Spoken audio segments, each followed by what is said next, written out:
Hey fellow fishing fanatic, my name is Wesley Littlefield with YourBassGuy.com, and today I'm going to give you everything that I've learned from fishing the chatterbait, the bladed jig over the last year in warm water and cold water. So stay tuned, you're not going to want to miss this.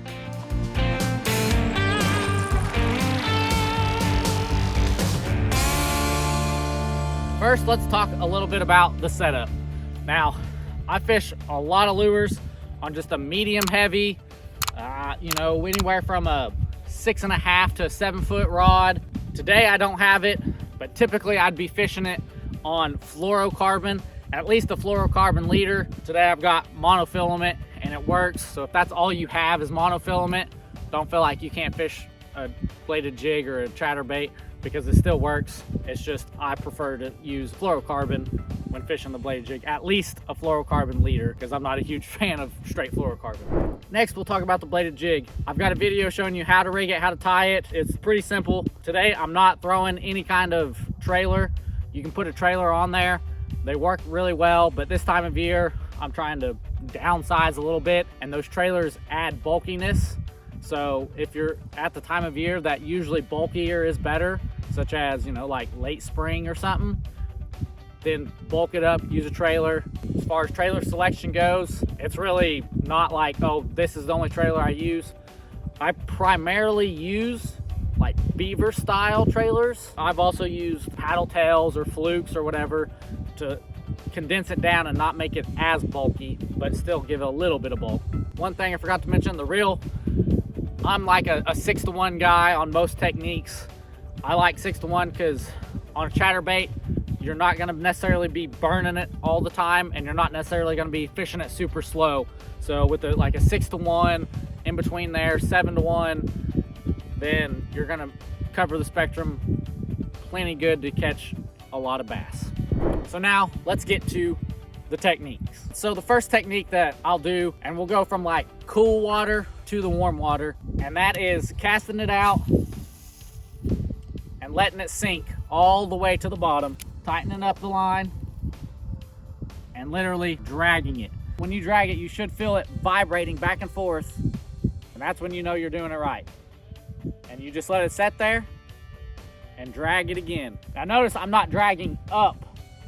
You can do this, but typically I'm going to drag it sideways. That way it stays more along the bottom.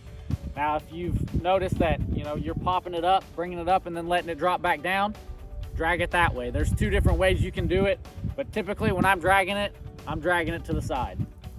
So the next technique relates more to that pulling up motion, and that's actually hopping it. When I hop it, I'm going to pull it up really hard and let it sink back down. Unlike dragging it, it's more of like a slow motion.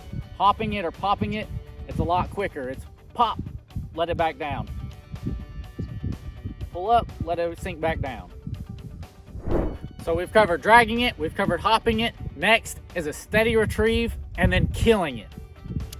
So typically I do this if I see cover that I really want to target, cast it out past that target, reel it up to it, and then just let it die. And let it sink back down, and then reel it up to it and let it die again. This is for when the water is warming up a little bit more. The bass are starting to feed a little bit more aggressively, be a little bit more aggressive. So you want to use this mid-spring, maybe even late spring, but typically about mid-spring. And even sometimes during the summer when the bite is tough, they're still kind of aggressive, but they're becoming a little bit more lethargic. So they're chasing it for a second and then they're stopping. Well, steady retrieve and then stop it, and maybe that drop is what triggers your bite. It's all about testing it out, playing it out, but that's when typically to use the steady retrieve. The next retrieve is just a straight up steady retrieve. This is the one that I use the most because I tend to fish too fast.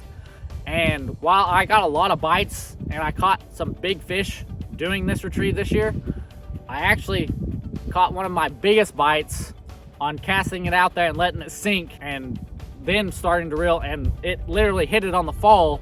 So though it's my favorite because I like to fish fast, it's not always the best.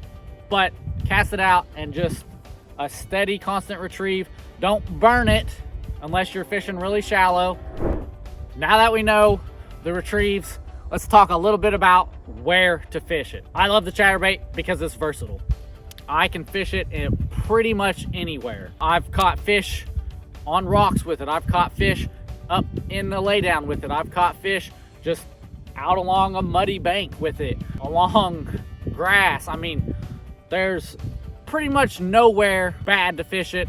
Now, I will advise against pitching it up into a brush pile because just the way it's designed, more than likely it's gonna get snagged on something. I've lost the chatterbait because I threw it into the brush pile and couldn't get it back out. It was there and I wasn't going in after it. So that's maybe the one place that I would say, hey, I caution you against using it. But anywhere else, I mean, it's killer in grass. Rocks, it sounds like a crankbait and it imitates a crankbait really well. So fish are gonna eat it up in rocks. And then of course along muddy flats, I mean, this whole pond is basically a muddy flat. And I don't know how many fish I've caught out of here using a chatterbait. It's a really good pond lure. It's a really good fishing from the bank lure. It's not as likely to get hung up, but most designs have an exposed hook. So you do have to kind of worry about that when throwing into brush piles or laydowns. But for the most part, there's no bad place to fish this. I highly recommend fishing it just about anywhere. Trying out all the techniques, no matter where you're fishing it. You know, usually around rocks, it's a little bit more of a steady retrieve. And in grass, you can actually cast it and do more of a jerk like you would a jerk bait. And for whatever reason, on that jerk, it triggers a bite. They think that fish is trying to take off and get away from them, and they just come up and hammer it. Now, if you've never heard of a chatterbait or you're still learning how to rig it, how to tie it, I've got a video down below me that's worth checking out, and I will see you in that video. But before then, always remember that education is important, but fishing is essential.